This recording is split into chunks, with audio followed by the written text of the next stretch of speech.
که موږ تقسیم وکړو افرادو نو څلور قسم ته افرادو تقسیم کوای شو عاقبت حوالې سره. یو هغه دي چې ټوله زندگی خاطره شي، یعنی ابتدا یا خوا من زندگی یا خوا اخیر یا خوا، یعنی همیشه د پر هدایت باندې وو، هدایت یافته کسان، هغه سه کسان چې هغوی همیشه د پر راه هدایت باندې، راه اصلاح باندې، راه ایمان باندې وو. هغه نشي کېدای څوک مگر انبیا، اولیاء، ائمه اطهار علیهم السلام چې هغوی ښه زندگی وه، هم انجام خو، هم ابتدا خو، هم شروعات خو، هم اخیر خو، ختمه خو. دغه مو بس نه دی. یو هغه سه کسان دي چې هغوی ټوله زندگی شر کې تیره شي، ټوله زندگی هغوی بده تیره شي، یعنی هغوی سره خدای فرمینو ته سر ټیټ نه کی، اطاعت ونه کی. شیاطین، گمراهان، فرعونیان، نمرودیان، یزیدیان، اسې کسان چې هغه پروردگار سره همیشه د پر ټکرې کې دي و هغوی راه هدایت ته هیڅ کله را نشي. دې کې بس نشته دی. یو دریم گروه هغه دی چې هغه ابتدا کې ښه انتهای خراب شي، ابتدای ښه و هدایت لري باندې و مؤمنان و ایمان حالت کې و، اما انجام خراب وزي، عاقبت خراب شي. دې ته مویي عاقبت به شر کسان، هغه سې کسان چې هغوی عاقبت خراب شو، ابتدا آغاز یې ښه کړی و خو لیکن اختتام یې ښه نه وکړو. دې واضح مثال ابلیس دی، شیطان دی، چې هغه 6000 سال عبادت هغه هغې یوې سجدې وجې نه لاړو، خراب شولو، انجام یې خراب وتلو، 6000 ساله عبادت یې مکمل ضایع شولو. بلعم باورا چې هغه د بني اسرائیلو یو عابد و زاهد و یو عالم و نامور کس و مستجاب الدعا و هغه اخري کې گمراه دنیا نه لاړو، ضلالت حالت کې دنیا نه لاړو. خب دې کې بس نشته، اصل بس دغې نکتې کې څلورم یو گروه دی چې هغه ابتدای خراب وي، مثلا یو منځ خراب وي خو انتهای ښه وځي، رزلټ یې ښه وځي، عاقبت به خیر شي.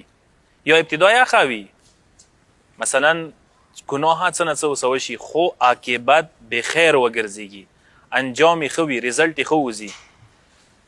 عام انسانان، عام روټین کې کوم کسان دي چې هغه کوشش کوي چې ایمان حالت کې دنیا نه لاړ شي، دا ډیر مهم دي. انسان په کار دی چې همیشه د پر خپل انجام ته، خپل رزلټ ته، خپل پایان کار ته په کار دی پریشان وي. پیغمبر اکرم یو حدیث کې یی چې لا یزال المؤمن خائفا من سوء العاقبه، مؤمن همیشه د پر بد عاقبت ته، بد انجام ته، بد رزلټ ته خفا دی. یعنی مؤمن همیشه د پر نگران و پریشان دی چې رزلټ و انجام مو خراب ونزي، پایان کار مو خراب نشي. دا ډیر مهم شی دی. ما تاسو اکثر دعای کنوت کې د دعا لویلو، ربنا لا تزغ قلوبنا بعد اذ هديتنا وهب لنا من لدنك رحمه انك انت الوهاب. دې معنی څه دی؟ ربنا لا تزغ قلوبنا بعد اذ هديتنا، پروردگار هدایت نه بعد، ایمان نه بعد، اسلام نه بعد مو گمراه نه کی، پروردگار گمراهی طرف ته لوړ نشو. یاد وساتئ شیطان همیشه د پر انسان پسې ورپسې دی، انسان دنبال کې دی، انسان سې څټه دی.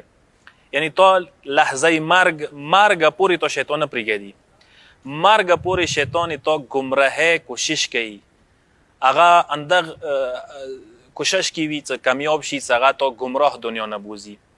اذا ما تاسو کومه سوره الحمد کې دا ایو آیت سلویلو اهدنا الصراط المستقیم، یعنی خدای مو راه راست باندې هدایت کړي. مطلب ته نه دی چې مو راه هدایت باندې مو روان کې. هدایت لیاره دی چې الموز کوي، خدای ته سجده کوي، وضو کوي، مسلمانی، شهادتین دی ویلی دي، قبله رخ وکړ ولاړ، ته هدایت لیاره باندې روان یې. اصل کې اهدنا الصراط المستقیم معنی دا دی چې خدای مو صراط مستقیم باندې قائم و دائم وسطي، یعنی خدای دغې لیارې نه ومغړی، دغې لیارې نه منحرف نشو. انحراف مسئله دی. انسان انحراف، پریشانی، انحراف احساس همیشه د پاره کیږي، هیچا ګارنټي نشته دی. به حیثیت یو طلبه ما ګارنټي نشته، به حیثیت یو استاد تا ګارنټي نشته، به حیثیت یو عالم ایتا گرانتی نشته، به حیثیت یو حاجی کربلایی، به حیثیت یو ټیچر، به حیثیت یو مشر، به حیثیت یو مؤمن مسلمان، هیچ گرانتیا نشته څنګه دنیا نه خامخا مسلمان اسلام حالت کې لوړ شي. لذا پکار دی چې انسان کوشش کوي څنګه عاقبت خشي انجام خوزي، څه داسې عوامل اسباب شته دي څه که چیرې هغه عوامل اسباب کارفرما شي نو انسان عاقبت ښه کیدای شي، او که چیرې هغو عواملو باندې انسان عمل نه وي، عوامل شته دي، اسباب شته دي، وجوهات شته دي چې انسان عاقبت خرپیدای شي، نو انسان عاقبت خرپیدلی چانسز ډیر دي، انسان عاقبت جوړیدلی چانسز ډیر دي. دا انسان خپلو صفاتو اخلاقیاتو پسې تړلی دي.